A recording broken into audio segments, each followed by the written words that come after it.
Nesse vídeo, eu quero tratar com você sobre soberania digital, minerais críticos, terras raras e a geopolítica da tecnologia. Afinal de contas, qual é o lugar do Brasil nesse cenário que está colocado aí? E esse é um dos temas dos mais importantes hoje, porque se você der uma olhada rápida nos conflitos e nas tensões que estão estabelecidas hoje no mundo, da guerra da Ucrânia até a Groenlândia, passando naturalmente pelo continente africano, você vai encontrar como pano de fundo a questão do acesso a minerais críticos e do acesso às tais terras raras. E por que é que esse assunto é tão importante? A gente vai falar disso aqui nesse vídeo. Mas antes de começar, deixa eu já te fazer um convite. Você já está inscrito no canal? Porque se você não está, já faz a sua inscrição. E mais do que isso, compartilhe esse link com os seus amigos, com as suas amigas que também gostam de assuntos relacionados à geopolítica, à geoeconomia, à política internacional, às relações internacionais de um modo geral. Dessa forma, além de você ser informado toda vez que eu publico um conteúdo novo, você também ajuda a gente a alavancar e a crescer esse canal de uma forma mais rápida. Tudo bem?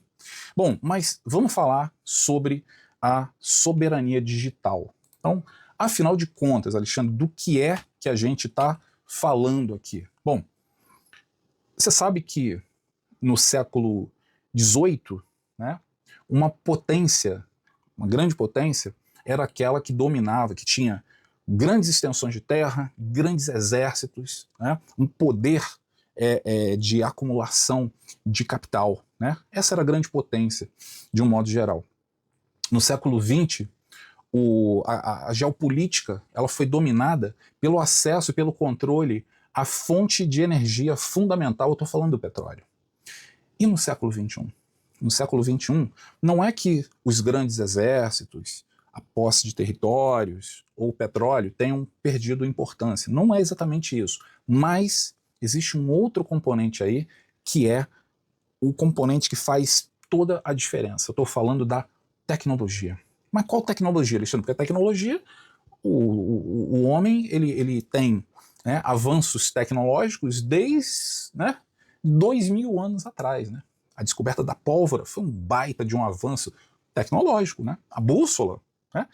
Mas não é exatamente disso que a gente está falando. A gente está falando da tecnologia que hoje está colocada, essa aceleração imensa provocada pela inteligência artificial, por exemplo, né? E mais do que isso, a capacidade de inovar, de produzir, de distribuir, de comercializar essa tecnologia. Né? Então, a gente está falando disso aqui. Ó. Eu agora estou olhando para um celular, né, para uma câmera, tem uma câmera aqui, tem um celular ali. Né? Isso vai ser processado, né, pelos microprocessadores que estão aqui nessas máquinas. Né? Você vai receber esse sinal que vai passar por um data center, vai passar a fazer uma conexão com um satélite, enfim, esses dados vão correr, né, cabos e vai chegar até você de alguma maneira. Então tudo isso é tecnologia. Então, além do software, a infraestrutura, né, por onde passam esses dados, essas informações, tudo isso é tecnologia. E essa tecnologia hoje, ela está na base dos conflitos que estão acontecendo e das disputas. E por que é que isso é tão importante? É porque, para produzir esse celular, essa câmera, né, o aparelho que você está utilizando agora, são utilizados, né, minerais, né, recursos minerais, que são os chamados minerais críticos. Né? E esses minerais críticos, eles têm 4 fatores que são assim, fundamentais para classificá-los, né, como críticos. Em primeiro lugar, a sua importância econômica. Né?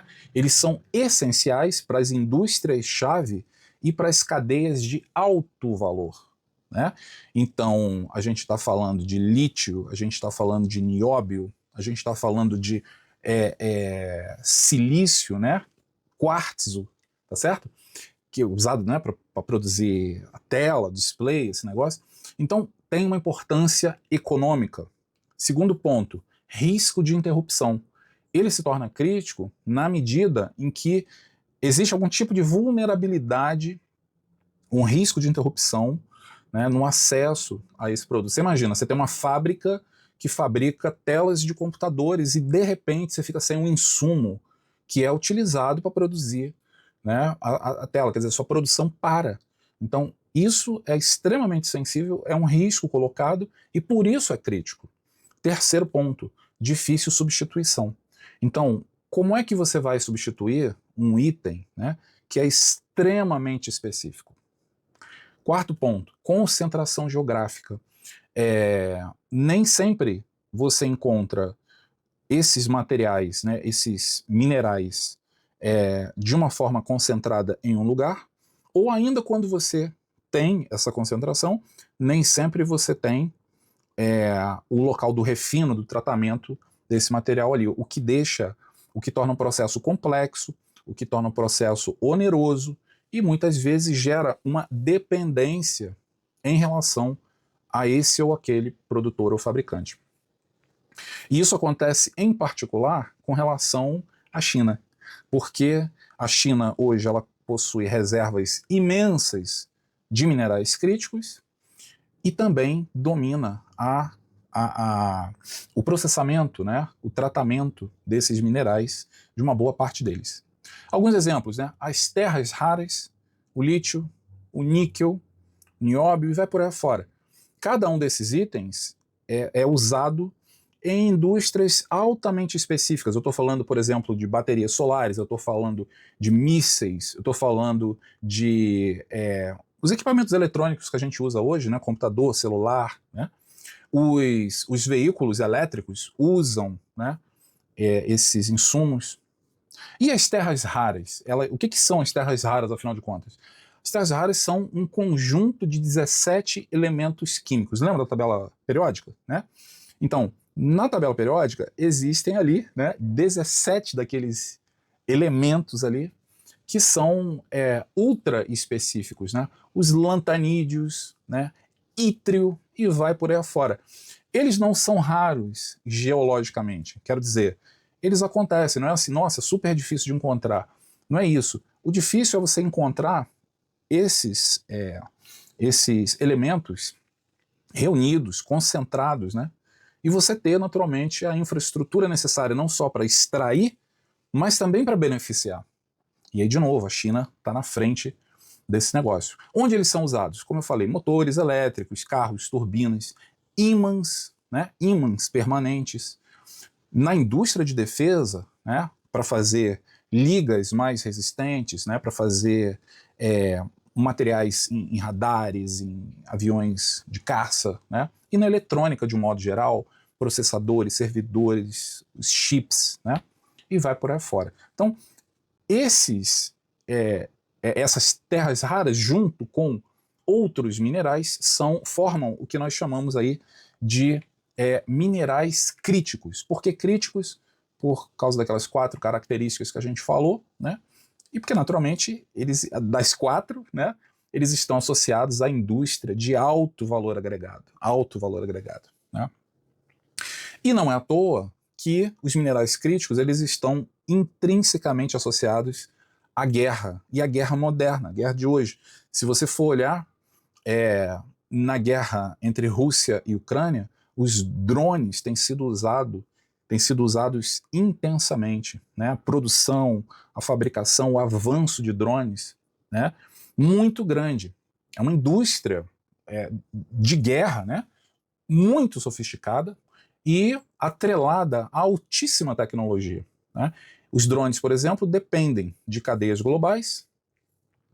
Eles são um sistema, né, de precisão, exigem semicondutores, por exemplo, né, mísseis guiados, radares, etc. Quem controla a cadeia, essa cadeia de produção, controla, sem dúvida nenhuma, a resiliência, a capacidade de resistir. Né? Então, a produção, refino, a fabricação de componentes, de sistemas. Né?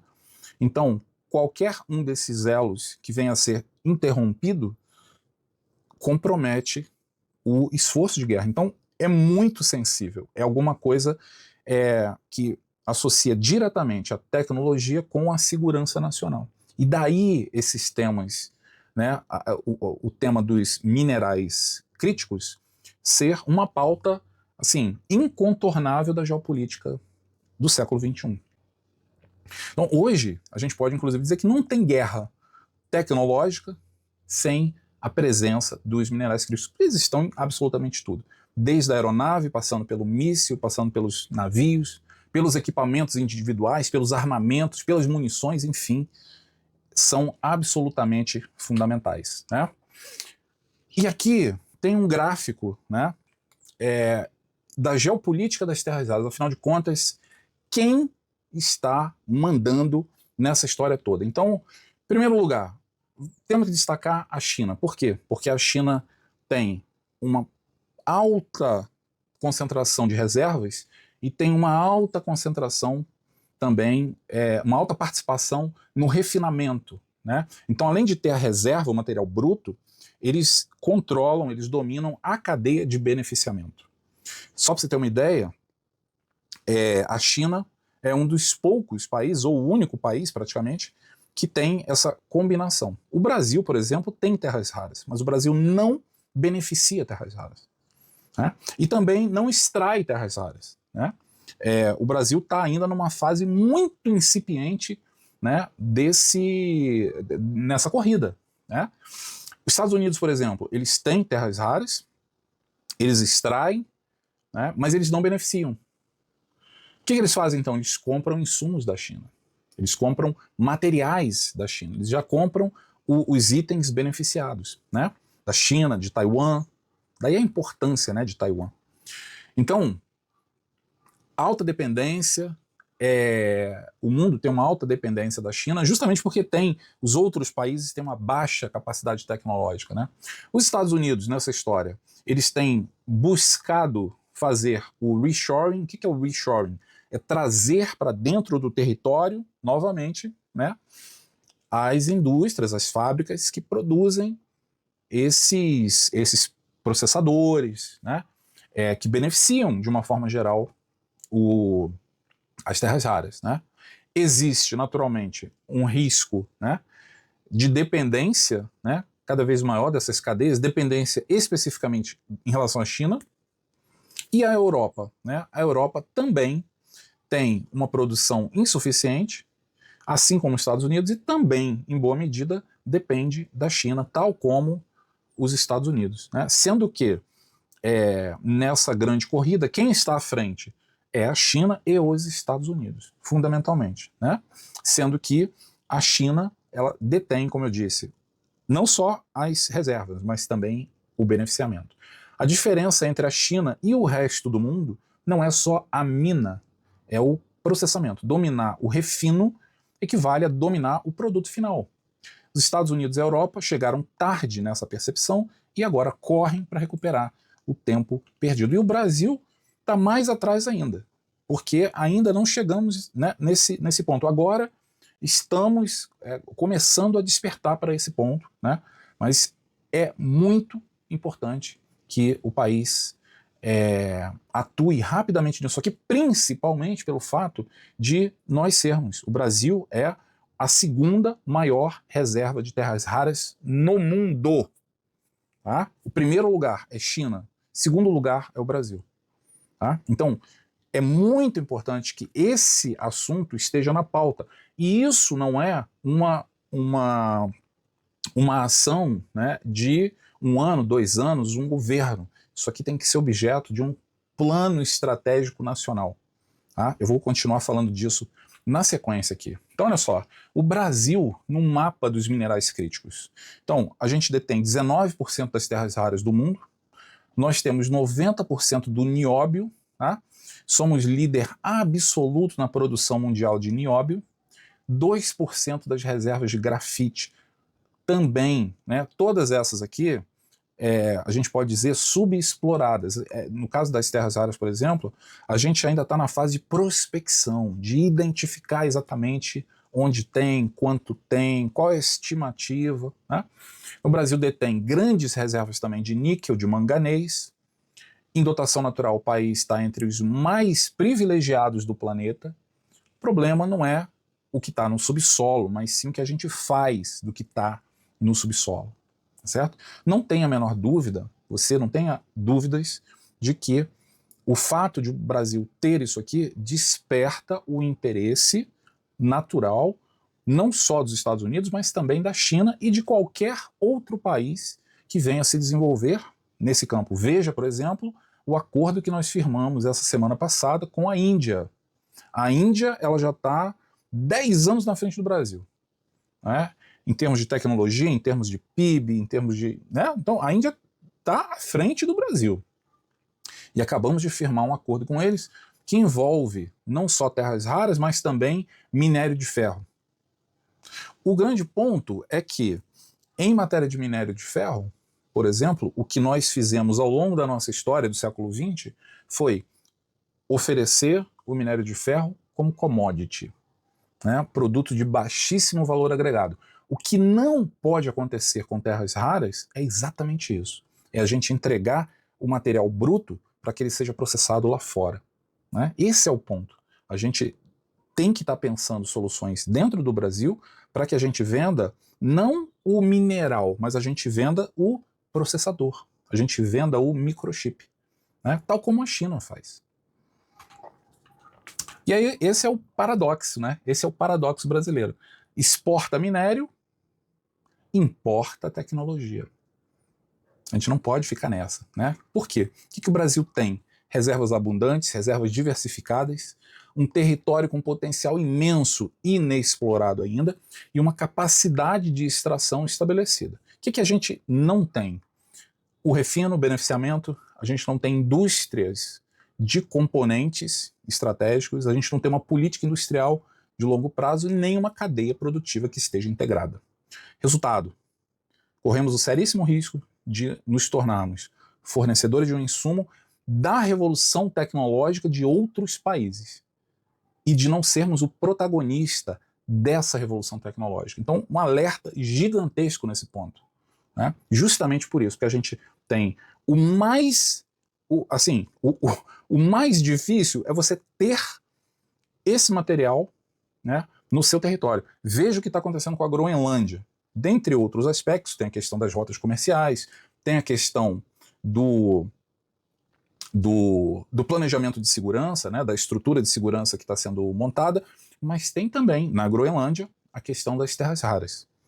Groenlândia tem algo em torno de 2 milhões, essa é uma estimativa, um estudo inicial, né, em torno de 2 milhões de toneladas de terras raras, é o que se estima, que é mais ou menos a mesma quantidade que os Estados Unidos têm no território inteiro.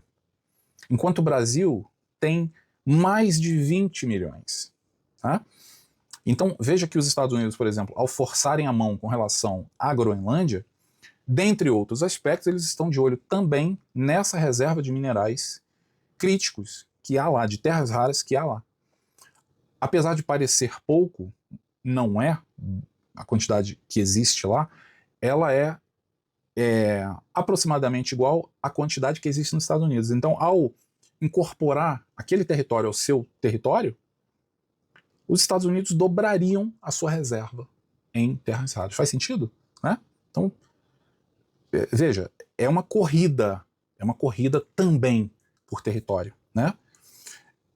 A partir do qual você obtém os insumos necessários para a sua indústria de tecnologia não parar e não ficar para trás nessa grande corrida estratégica, tecnológica, que está colocada no século XXI. 3 cenários para o Brasil. Primeiro cenário, commodities, né? Então exporta material bruto, exporta minério bruto, baixo valor agregado, uma dependência tecnológica permanente. Então os ganhos são baixinhos, né?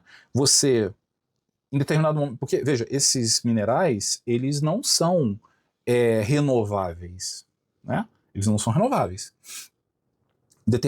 Eles podem até ser, em certa medida, recicláveis, mas renováveis eles não são, né? Então, em determinado momento, o Brasil exporta essa commodity, diminui os seus estoques, né? Mas o retorno disso, o investimento disso, o ingresso, né, disso, o retorno, né, ele é insignificante, isso é ruim, essa linha de ação é ruim. Segundo, plataforma de beneficiamento, investe em refino, o país passa a investir em refino, produção de ímãs, né, ligas metálicas. Nesse caso, aí a gente consegue mais valor agregado, a gente consegue uma maior autonomia, né? Mas ainda não é digamos assim, a situação ideal. A situação ideal seria o quê? O estabelecimento de polos tecnológicos, que operem de uma forma integrada. Mineração, junto com beneficiamento, processamento, a indústria tecnológica colocada com pesquisa, com desenvolvimento, transformando essa posição estrutural do Brasil no sistema internacional. Certo?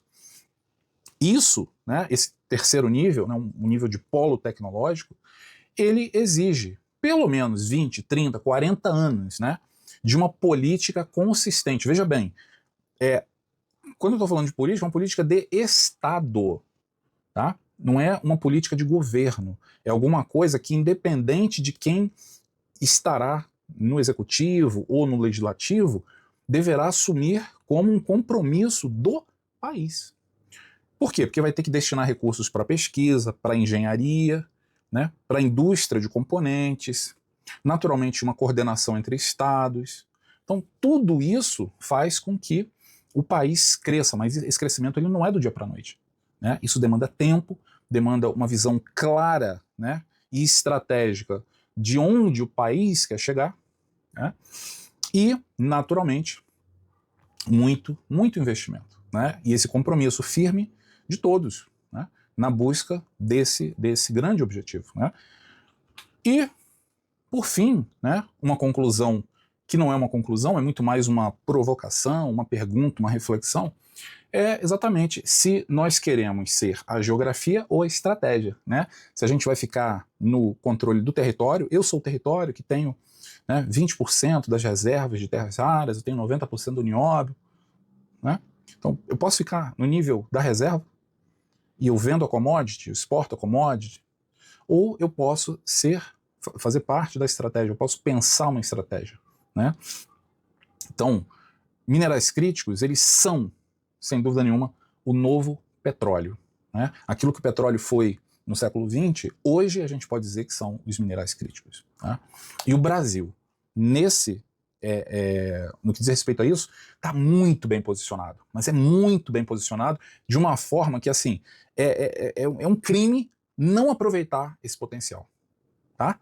Então, essa é uma primeira informação que tem que ficar com você, para você discutir, conversar com seus colegas, né? Conversar com seus amigos.